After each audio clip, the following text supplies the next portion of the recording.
So let's start for today. हमने ADS में chapter में पहले वाला chapter we have just completed revision. Now the next chapter is next chapter में भी आपका ये topic short run equilibrium we have discussed. So now we are going to the next important topics for some definitions, right. So यहाँ पे investment function है सबसे पहले से। इन्वेस्टमेंट फंक्शन क्या है? वी नो इन्वेस्टमेंट मीन्स जो प्रोड्यूसर्स करते हैं, राइट। जो प्रोड्यूसर्स आपके क्या करते हैं? इन्वेस्टमेंट करते हैं। जो न्यू कैपिटल हो गई, इन्वेस्टमेंट हो गई, मतलब मशीनरीज परचेज कर रहे हैं, हम कोई टेक्नोलॉजी परचेज कर रहे हैं, राइट। मतलब जो कोई हम मशीनरीज ले रहे हैं अपनी फैक्ट्रीज में सेटअप करने के लिए, प्रोड्यूसर्स, राइट। तो वो इन्वेस्टमेंट हो गया। पढ़ते हैं।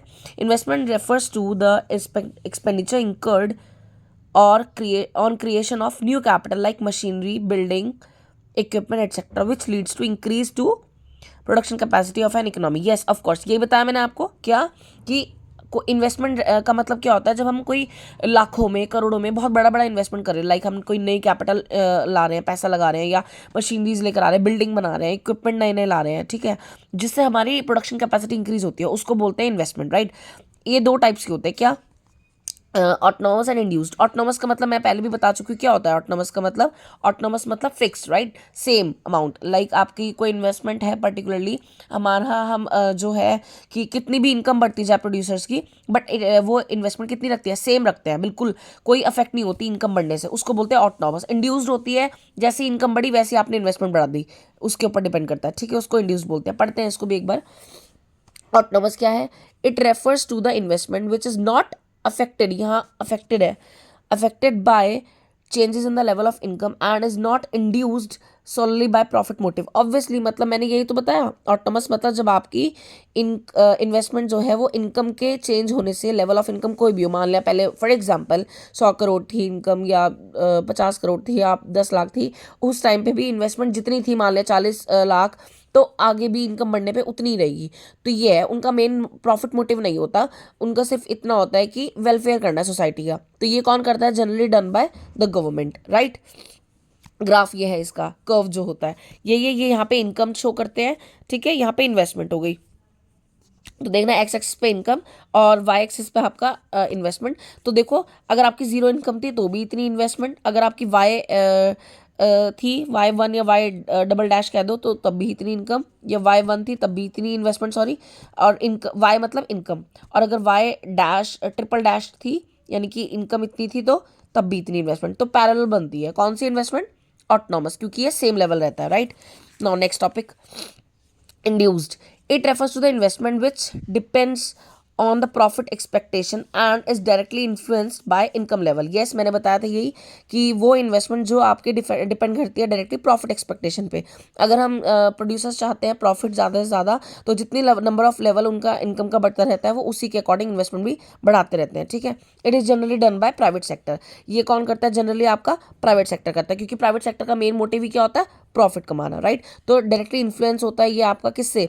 इनकम लेवल से। जैसे ही आपकी इनकम बढ़ी वैसे आपकी इन्वेस्टमेंट बढ़ गई। तो ये आपका ये टॉपिक हो गया इंड्यूस्ड। क्लियर हो गया? इसका diagram I will show it to you, this one, right. See, यहाँ पे इनकम नीचे एक्स एक्सिस पे, राइट। ये लेबलिंग कंप्लीट नहीं है, आपको लेबलिंग कंप्लीट करनी है। यहाँ पे एक्स एक्सिस, यहाँ पे वाई एक्सिस। ग्राफ वैसे मैंने सबको प्रिंट आउट्स दे रखे हैं।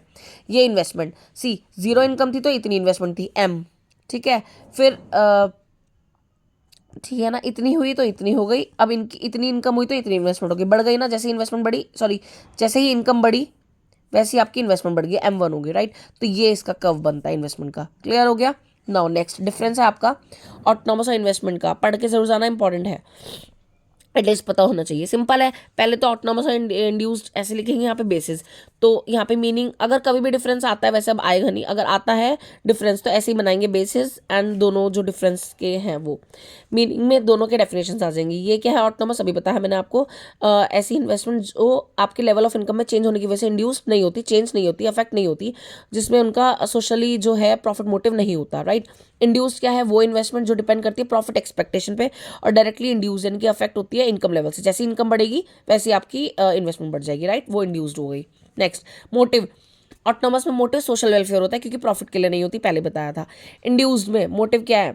वो प्रॉफिट मोटिव से ड्राइव होती है, मतलब कि जैसे ही आपके प्रॉफिट एक्सपेक्टेशन बढ़ती है, आप इनकम बढ़ती है आपकी, तो आप इन्वेस्टमेंट बढ़ाते हो, ताकि आपको पता है रिटर्न में प्रॉफिट भी ज़्यादा आएगा। क्लियर? नेक्स्ट, इनकम इलास्टिसिटी, भाई इनकम पे डिपेंड करती है कि नहीं, इनकम पे इलास्टिसिटी मतलब इनकम के बढ़ने घटने से आपको फर्क पड़ता है या नहीं पड़ता, तो ये लिखा है it is income elastic. In elastic मतलब कि इनकम के बढ़ने घटने से आपकी जो इन्वेस्टमेंट है वो इलास्टिक नहीं होगी, मतलब चेंज नहीं होगी, इन इलास्टिक, राइट। इधर इट इज़ इनकम इलास्टिक, जैसे ही आपका इंक्रीज इन इनकम लेवल जैसे भी बढ़ता है वैसे ही आपकी इनकम भी इलास्टिक दैट इज बढ़ती है, चेंज होती है, तो ये लिखा है इंड्यूस्ड में। क्लियर। नाउ नेक्स्ट वन, आगे देखते हैं। इन्वेस्टमेंट कर्व कैसा बनता है? It is straight line parallel to X axis, ये बताया था मैंने। जो ऑटोनॉमस इन्वेस्टमेंट का कर्व है वो कैसे बनता है? स्ट्रेट लाइन बनता है, बिल्कुल पैरेलल टू एक्स एक्सिस, ये दिखाया था, देखते हैं, ये रहा पैरेलल है, ये है ना पैरेलल टू एक्स एक्सिस, ये इन्वेस्टमेंट का कर्व है, ठीक है, स्ट्रेट लाइन है, बिल्कुल पैरेलल टू एक्स एक्सिस है ये, ठीक है। इससे इसका कर्व देखते हैं इंड्यूस का। It's curve slopes upward, yes, इसका जो स्लोप है वो अपवर्ड बनेगा। कौन सा है? ये रहा, ये बताया था, ये अपवर्ड बन रहा है ना, यहाँ से नीचे से शुरू होकर ऊपर जा रहा है, ये अपवर्ड है इन्वेस्टमेंट का स्लोप, ठीक है, तो ये रहता है। आगे देखते हैं सेक्टर, कौन सा सेक्टर करता है ऑटोनॉमस? क्योंकि प्रॉफिट मोटिव नहीं है, वेलफेयर है, तो वो कौन करता है? Government sector, it is generally done by government sector. और यहाँ पे कौन करता है? क्योंकि प्रॉफिट मोटिव है तो प्राइवेट सेक्टर करता है, it is generally done by private sector. Clear. Next, x anti and ex post saving and investment, क्या है ये देखना। एक्स एंटी मैंने पहले ही बताया था, इसका मतलब होता है एस्टिमेटेड बेस्ड, ठीक है, कुछ भी एक्चुअल नहीं करते, ना न्यूमेरिकल्स करते हम, ना एडीएस है या नेशनल इनकम है, कुछ भी जो भी है हम सब कुछ एस्टिमेटेड बेस पे करते हैं, राइट। तो ये सब क्या है? आपका एस्टिमेटेड बेस पे है। अब क्या करते हैं, ये पढ़ते हैं ex anti and ex post, एक बार देखते हैं।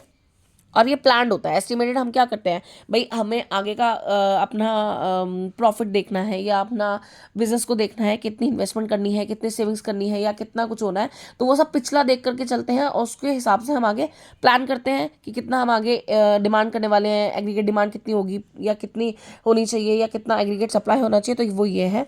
Ex ante means planned and ex post means actual और रियलाइज्ड। समझ में आती है बात।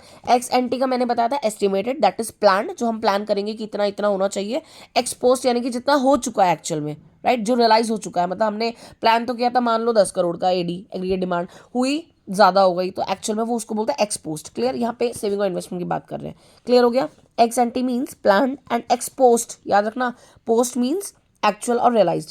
There are two aspects of savings and investment, investment के और सेविंग के दो एस्पेक्ट्स है। क्या?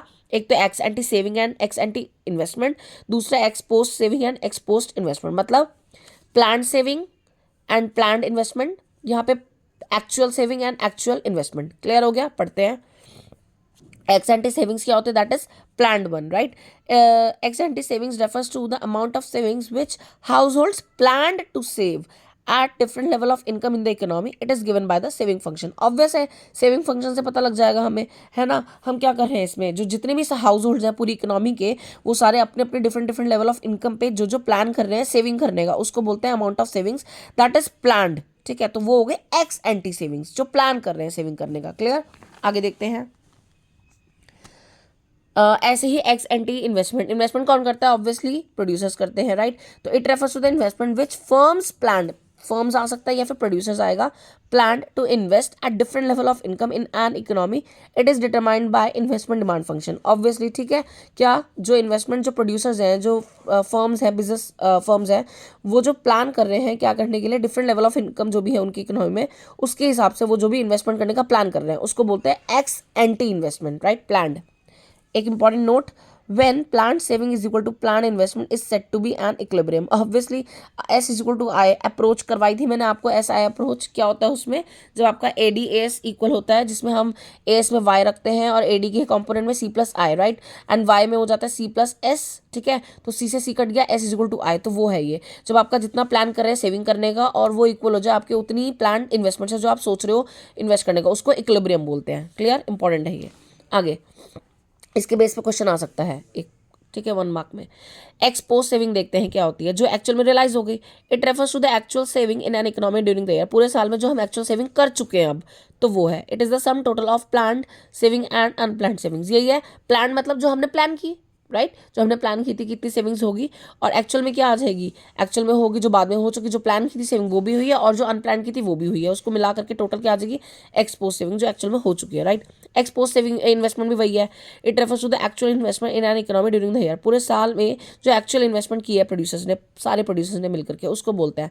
It is the sum total of plan and unplan investment. Obviously जो हमने प्लान किया इन्वेस्टमेंट, जो हमने प्लान किया था कि भाई इतनी इन्वेस्टमेंट हो जाएगी, और जो हमने प्लान नहीं किया था, तो उन सबको मिला के क्या बोलते हैं, एक्सपोज्ड इन्वेस्टमेंट। आई थिंक ये टॉपिक क्लियर हो गया होगा, कुछ नहीं है, थियोरेटिकल है, नोट्स आप लोग के पास हैं ही, तो गो थ्रू कर लेना। उसके बाद स्केड्यूल एंड आगे का सब कुछ जो भी है वो रहता है, मैं आज आपको जब आएंगे करवा दूंगी। सो तब तक के लिए good bye, take care and don't stop your studies, please focus करो और पढ़ते रहो बस रेगुलर।